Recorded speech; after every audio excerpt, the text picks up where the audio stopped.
নজর রাখবো পরবর্তী খবরের দিকে। জোর করে ব্যক্তিগত জমিতে শ্মশান ঘাট নির্মাণ করার অভিযোগ উঠল পঞ্চায়েত প্রধানের বিরুদ্ধে। যদিও সাধারণ মানুষের দাবি, সরকার কারোর ব্যক্তিগত জমিতে নয় এই ঘাট নির্মাণ করছে না। ব্যক্তিগত জায়গায় সরকারি প্রকল্পে শ্মশান ঘাট নির্মাণ করার অভিযোগ। ঘটনায় চাঞ্চল্য ছড়ালো পূর্ব বর্ধমানের গলসিতে। অভিযোগকারী কবিতা খানের দাবি, গলসির মৌজার মিলিক তলার কাছে 1778 দাগে তার জায়গাতে জোর করে একটি ঘাট নির্মাণ করা হচ্ছে। খবর পেয়ে তিনি কাজ বন্ধ রেখে জায়গা মাপঝোক করতে বললে তার উপর চড়াও হয় গলসি গ্রাম পঞ্চায়েত প্রধান কমল রুইদাস ও সিপিআইএম গলসি 2 এরিয়া কমিটির সদস্য মনশেজ হোসেন ওরফে পাভেল।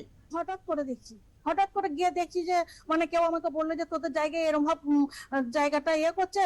তো আমি তাড়াতাড়ি গেলাম, বলছি তোমরা এরকম করছো কেন?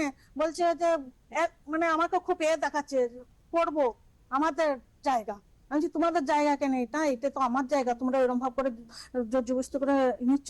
একটা মেয়ে ছেলে এরকম ভাব করে কথা বলছো তোমরা। তো মানে সেই খুব আমাকে দেখাচ্ছে, মেজাজ দেখাচ্ছে। আর যদি আমার প্রাণ চলে যায় তবু আমি ঘাট করতে দেবো না। সকাল থেকে জোর জুলুম ওইখানে ঘাটটা নির্মাণ করছে।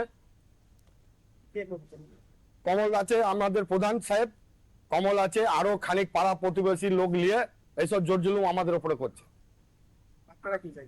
আমরা চাইছি যে যা করবে একটা সুস্থভাবে মিলচাল করে ঘাট করুক, কিন্তু সরে করতে হবে।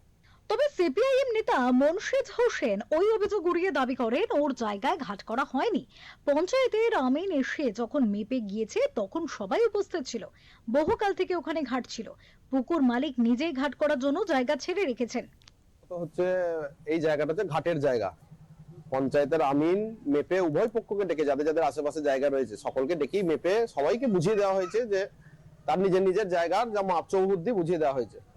এখন উনি জোর করে বলছেন ঘাটের জায়গায় হচ্ছে ওনার জায়গা। তা তো নয়, উনি যখন মাপা হয় তখন উনি ছিলেন।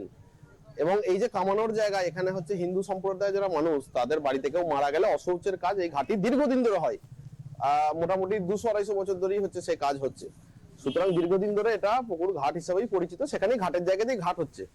এখন সেই ঘাটের জায়গায় ঘাট হলে কারোর আপত্তি করার কথা নয়। উনি কেন আপত্তি করেছে সেই বিষয়ে আমরা অবগত নই, আমাদের জানার কথাও নয়। আমি শুনলাম যে আমার নামে অভিযোগ করেছে। উনি করতে পারেন, হয়তো ব্যক্তিগতভাবে আমাকে উনি পছন্দ করেন না, সেই জন্য হয়তো অভিযোগ করেছেন।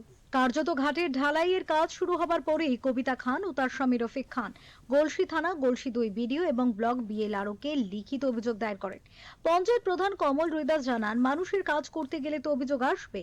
ওখানে আগে ঘাট ছিল, এখন গ্রামের মানুষের লিখিত আবেদনের পর মাপজোক করে পাকা ঘাট নির্মাণ করা হচ্ছে। পুকুর মালিক ঘাট করার জায়গাও দিয়েছে, এখন কাজ বন্ধ রাখতে বলা হয়েছে। পেপার নিয়ে আসছে, ওনারা পেপার নিয়ে এসছিলেন। কালকে ওনাদেরকে টাইম দিয়েছি, মেপে ওনারা দেখিয়ে দেওয়া হবে ওনাদের ছাড় আছে কি। আপনার জন্য বলছে হুমকি দিচ্ছে।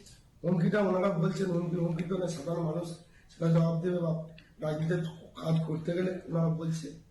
যদিও স্থানীয় বাসিন্দাদের দাবি, সরকার কারোর ব্যক্তিগত জমিতে ঘাট করছে না, তাই যত দ্রুত সম্ভব এই সমস্যার সমাধান হয়ে ঘাট তৈরি হলে তাদের সুবিধা হয়।